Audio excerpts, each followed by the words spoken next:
Hey guys, today's episode of Case Evidence is brought to you by Blue Apron. If you haven't tried this yet, you really need to. Blue Apron sends fresh ingredients right to your doorstep with original recipes to make healthy and delicious food in your own kitchen. Instead of going out to eat or spending a bunch of time and money in the grocery store, Blue Apron makes it easy and will save you a bunch of money too. Right now they're offering 3 free meals to Up and Vanished listeners. To redeem this offer, just go to blueapron.com/upandvanished. When you do this, you're not only getting free food, you're also supporting this podcast. Blue Apron is something that me and my wife personally use, and we love it. With Blue Apron, each meal is less than $10, and they take less than 40 minutes to make. And they also send you the exact amount of each ingredient to make the meals. So seriously, all you need is a kitchen.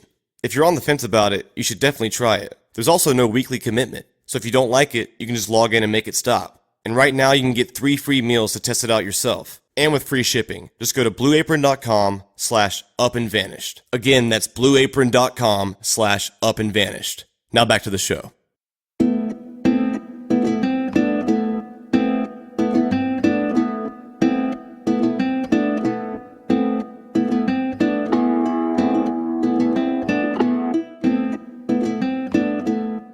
In today's episode of Case Evidence, I'll be answering questions from our listeners on our voicemail line. If you have questions about the case or the podcast in general, you can leave your question on the voicemail line we have. The number is 770-545-6411. Here's the first question from one of our listeners. Okay, anyone with a brain in their head can determine that the GBI and police department are obviously covering up for Marcus. With that being said, if that is indeed the case, who can investigate this outside of the GBI and the police department to determine that? Because obviously the GBI and police department keep investigating, the same stuff's going to keep coming up that no one can figure out what happened to Tara. But outside of them, if an outside agency came in to investigate them, who would that be? That's a good question. And the answer is us. People like you and me. This kind of goes back to what I was saying in episode 6 about the Georgia Open Records Law. As a citizen, we're allowed to check on the government. We're allowed to request different records or documents to ensure that they're accurate and haven't been mishandled. But in this case, unfortunately, we don't have that luxury. The Georgia Open Records Act has a specific exemption in place for open investigations. So for now, unless we get a hold of the case files from the GBI, we kind of have our hands tied. I have been listening every 2 weeks to the podcast, and the 4th one left me with a couple of questions. If the remains under that house were truly animal bones, why did they have underwear buried with them? What animal wears panties? Not only that, but if there was lime on the bones, why would someone take the time to cover an animal with it before burying it? I have no earthly idea. That's exactly what I was thinking too. I don't know anyone who would bury a dog, or really any other animal for that matter, under the crawl space of their own house. But in this case, apparently it happened. The GBI never told me or the press what kind of bones they were either, just that they were animal and not human. But I definitely would like to know. The only other scenario I could think of is that maybe someone buried an animal there before the house was actually built. I guess it's possible that maybe 15 or 20 years ago, before the house was built, somebody buried a dog on the property. And then now, 15, 20 years later, we're just now finding it. Either way, I have to agree with you. It's extremely strange. I was just listening, and I was curious if anyone ever interviewed Marcus's mother about that email she sent her, because I find it very odd that she would email his mom with all this personal relationship stuff. So I was just kind of interested in what kind of relationship she had with his mother, and maybe if the mother had any details. Back when Tara went missing, Marcus Harper's mother, Nancy, was definitely interviewed by the GBI.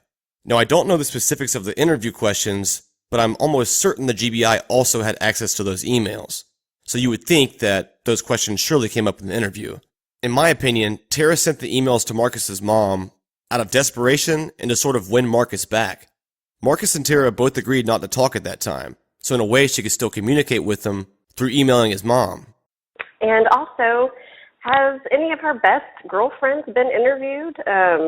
To give some more insight on her relationships that she had with the different guys that were in her life? Actually, yes, I have. Recently, I've talked to several of Tara's closest friends.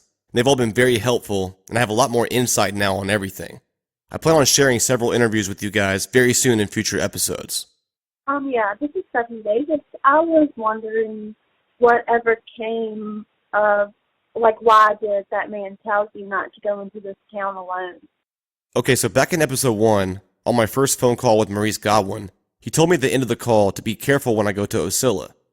Whenever he first went down there to investigate in 2006, he was really pressed to find answers. He interviewed tons of people and conducted a very thorough investigation. During that process, though, I'm sure he had to ruffle some feathers.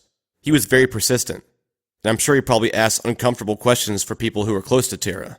Whenever an outsider comes into a small town and starts stirring things up about a very sensitive subject, some people aren't going to take that very well. But the bottom line is he was just doing his job. In a way, I've experienced similar things myself. And that's probably why he told me to be careful. But overall, Osceola to me has been pretty receptive, which I'm definitely thankful for.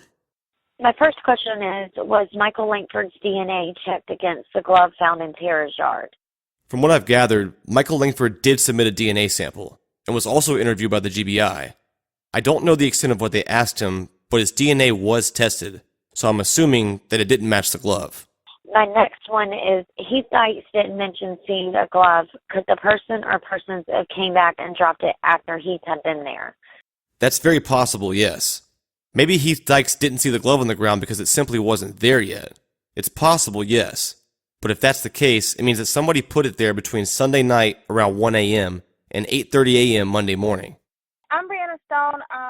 I grew up in Pittsfield, Georgia, and I currently live here. I'm in the Air Force, and I'm going to school to be a FBI detective. However, my question that I have for you is kind of more so personal. I don't know if you believe in superstitions. However, I was wondering if you ever considered reaching out to a medium that specializes in missing people. I know it's crazy. I know it's a big leap, but if this was one of my family members being missing for 11 years, I would have definitely contacted one just to see what the possibilities might be so I could keep my faith up. So Tara's family never personally reached out to any mediums or psychics, but they did reach out to them. There was a show several years ago called Haunting Evidence, and two psychics by the name of Carla Barron and John Oliver both traveled to Osceola and did their own investigation on Tara, but no new evidence or leads ever came of it. I personally don't think it's a reliable tool, but like you said, if it was my family member, I'd probably try anything. If it makes sense in the future, I may consider bringing on a medium just to see what they have to say, but I won't be relying on anything like that during my investigation. Okay, well, I'm from Osceola, and I've grown up my whole life learning about Tara Grinstead, so I just want to know, like, if you ever think that the case will be solved. I personally think this case is solvable. Now, that doesn't mean it's going to be easy or that it's going to happen anytime soon either. But you hear about it all the time in the news, 20 or even 30-year-old cases being solved, so it's certainly possible. You just never know. We could break the case next week, or it could be 20 more years. All I know is I'm going to give it everything I got, and I hope at the very least we have more answers than questions by the time I'm done. I had a question. I was listening to episode 4, Snapdragon. When you guys were talking about the time when you guys had found the bones or found the potential remains underneath that house, you said that there was bones and underwear. Did anyone do a DNA test on the underwear just to get DNA off of it? Unfortunately, I don't know the answer to that. All I know is what they released to the press, that the bones were not human and they were animal. As far as the underwear goes, I don't know for sure if they tested it, but I certainly hope so. Hey, Payne, this is Buck from Austin, Texas.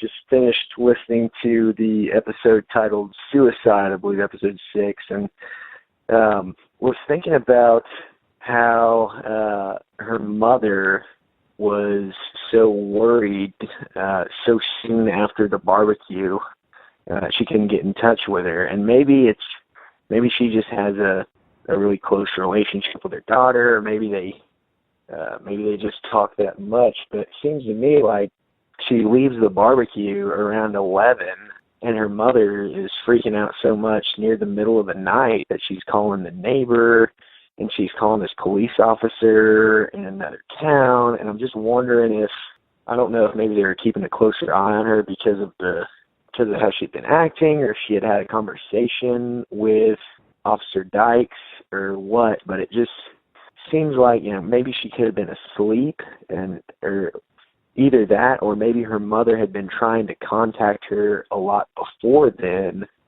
when we knew where Tara was, and for some reason she didn't want to talk to her mother. I don't know, but it just seems like not a lot of time between when she had left the barbecue around 11 and when her mom is freaking out enough to be calling the neighbors and Officer Dykes, having him drive over there so soon after. And just wanted to hear what your thoughts were on that. My other question is about Officer Dykes. I'm wondering if it's possible, or just play devil's advocate on this one. You talk about a suspicious scene there. I'm wondering if he pulled up and he sees her car there, and he looks around a little bit, and doors locked, car's there. It's midnight. It's pretty plausible that she'd be asleep in her bed, and maybe he's thinking, yeah, they couldn't get a hold of her at 11, but it's a school night. She's a teacher, and he thinks she's probably asleep, and maybe that's why there's just a casual leaving the business card. Okay, some very good points here. Just to clear that up a bit, Tara left the barbecue on Saturday at around 11 o'clock, but Tara's mom wasn't concerned until the next day, on Sunday, sometime in the afternoon. I've recently learned that Tara was supposed to meet up with her mom on Sunday, and she wasn't answering all day, and when she didn't show up, Tara's mom was concerned. That's when she was prompted to call Heath Dykes to go check on her, sometime in the late evening. So when Heath Dykes pulls up to Tara's house, it was on Sunday night, 24 hours after she was last seen leaving the barbecue. And like you said, you could definitely speculate that maybe Heath Dykes just thought she was inside asleep. But one thing you should note is that Tara's house was really tiny, only 800 square feet to be exact. Just one floor, and her room was very close to the door. So even if she was inside passed out asleep, she would most certainly wake up to a loud knock on her front door, or at least enough for her to roll over and check her phone and see all these missed calls. You could speculate a lot of things about Heath Dykes' visit that night, but to me it just seemed strange. If I called someone all day and haven't heard from them, then drove an hour and 15 minutes to their house, when I get there, see their car in the driveway, I would probably think they were home asleep, like you said. But then after I knock on the door several times and no one comes, I would definitely start to get a little worried. And if I was a police officer, I'd probably look around a little bit just to see if I saw anything. And that's when the glove comes into play. Either the glove wasn't there yet and he didn't see it when he looked around for a minute, or he drove an hour and 15 minutes just to leave his business card in her door.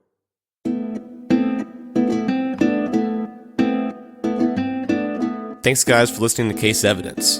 The podcast will resume with episode 7 on Monday, November 21st. In the meantime, you can follow us at Up and Vanished on Twitter and Instagram for updates. Our handle is @UpandVanished.